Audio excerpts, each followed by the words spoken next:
कोई दिन ऐसा नहीं होगा जब दुष्कर्म की कोई खबर सामने ना आ रही। घर में लड़कियां अपने भाई और पिता के साथ न्यूज चैनल देखने से अब कतराने लगी। क्यों दिल्ली की निर्भया से लेकर कोलकाता की अभया तक बच्चियों की जान पर बनाई, जब हर एक जेब में रखे मोबाइल में एक ऐसी खिड़की आसानी से खुलती हो जहां पॉर्न, सेक्स, वीडियो और शारीरिक संबंधों को पाशविकता की हद तक दिखाने की होड़ मची। जिन बच्चियों को ये दरिंदे नोच खा जाते हैं, उनके माँ बाप की उम्र अदालतों के चक्कर काटते काटते गुजर जाती है। नमस्कार, मैं हूँ आपके साथ जूही तोमर और आप देख रहे हैं न्यूज नगेट्स विद जूही। देखिए, वर्ष में कई धार्मिक तीज, त्योहार और सांस्कृतिक पर्व मनाने वाले देश में तकरीबन हर दिन मासूम बच्चों और लड़कियों के साथ बलात्कार, गैंगरेप और उनकी इज्जत लूटी जा रही है। कोई दिन ऐसा नहीं होगा जब दुष्कर्म की कोई खबर सामने ना आ रही हो। दुष्कर्म के बाद जिस तरह से इन लड़कियों को मौत के घाट उतारा जा रहा है, उससे यह तो स्पष्ट हो गया है कि जिस देश में सबसे ज्यादा स्त्री को पूजा जाता है, उसी देश के समाज में कुछ दानव इसकी संस्कृति को एक क्रूर समाज की तरफ ढकेल रहे हैं। मनुष्य के वेश में दरिंदों और दानवों में तब्दील होते जा रहे इन कुछ क्रूर मानसिकता वाले पुरुषों की वजह से एक सभ्य पुरुष जो है अपने ही ऑफिस की महिलाओं के सामने आंखें झुकाने को मजबूर है। पुरुष दोस्त अपनी महिला मित्र के साथ संकोच से भर उठता है। घर में लड़कियां अपने भाई और पिता के साथ न्यूज चैनल देखने से अब कतराने लगी। ये है सच्चाई। आखिर पुरुषों के बीच कुछ महीनों की बच्ची से लेकर बुजुर्ग महिला तक क्यों महफूज नहीं है? क्यों आज इस समाज में एक लड़की और महिला के लिए अपनी इज्जत बचाना सबसे बड़ा चैलेंज हो गया है? क्यों दिल्ली की निर्भया से लेकर कोलकाता की अभया तक बच्चियों की जान पर बनाई है? क्यों? आखिर कब तक इन दरिंदों का शिकार हुई इन मासूम बच्चियों को हम अभया और निर्भया जैसे नाम देकर श्रद्धांजलि देते रहे? दरअसल इस कुलीन, शिक्षित, सभ्य और सफेद पोश दुनिया के ठीक समांतर बीमार मानसिकता की एक और दुनिया चल रही है।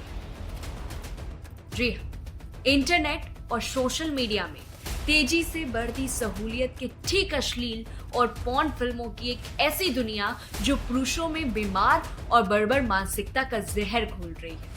जैसा कि कोलकाता में ट्रेनी डॉक्टर के रेप और हत्या के केस में सामने आया, जहां जांच में ये पता चला कि आरोपी संजय रॉय ने इस बर्बरता को अंजाम देने से पहले पॉर्न वीडियो देखा।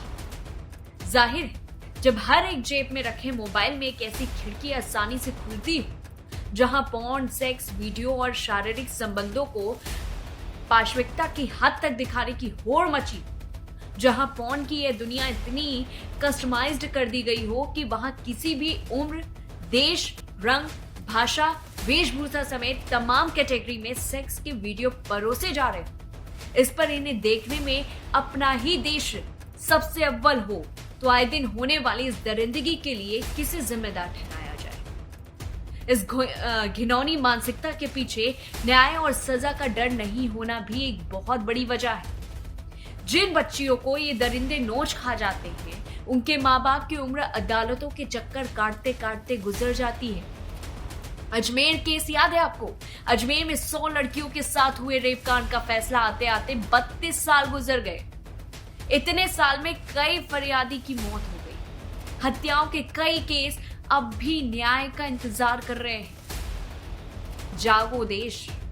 वहीं जिस देश में पॉर्न इतनी आसानी से उपलब्ध हो, वहां सेक्स एजुकेशन को लेकर अब भी संशय और उलझन है।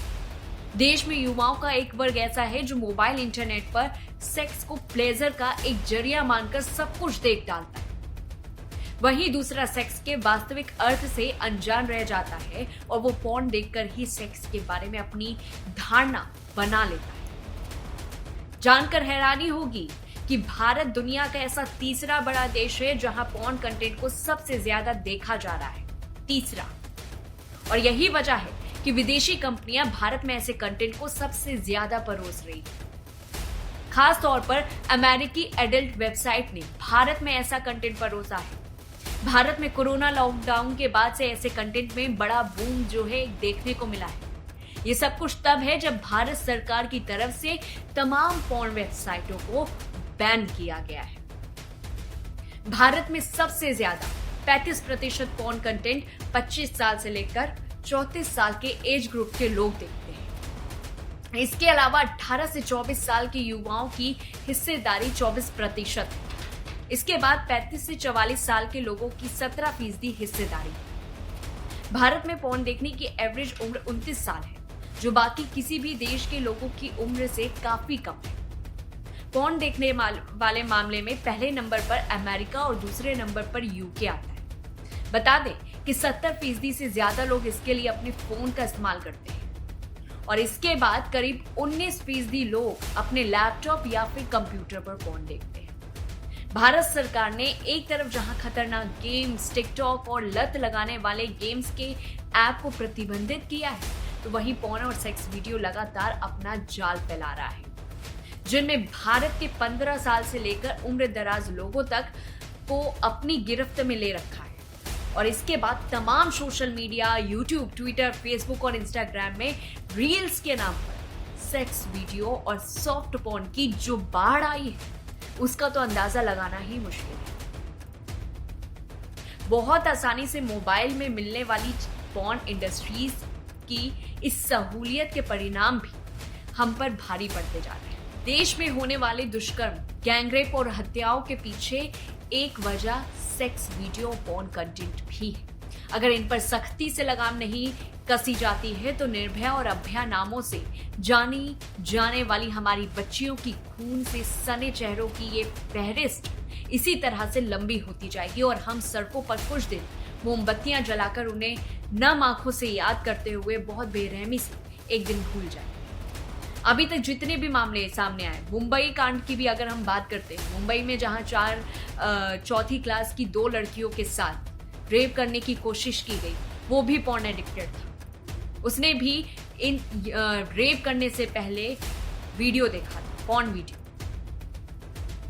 और आपको बता दें कि अनसेक्सुअलिटी ये एक बहुत बड़ी बीमारी है। जिन्हें पॉर्न वीडियोस देखने की लत लग जाती है, जो एडिक्टेड हो जाते हैं, उन पर ये जो है किसी तरह से भारी पड़ जाती है। इस पूरी रिपोर्ट को लेकर के और मेरी कही हुई बातें कितनी सच है, मुझे कमेंट बॉक्स पे जरूर बताइए। तब तक के लिए बने रहिए और देखते रहिए न्यूज नकलेट्स विद जूही।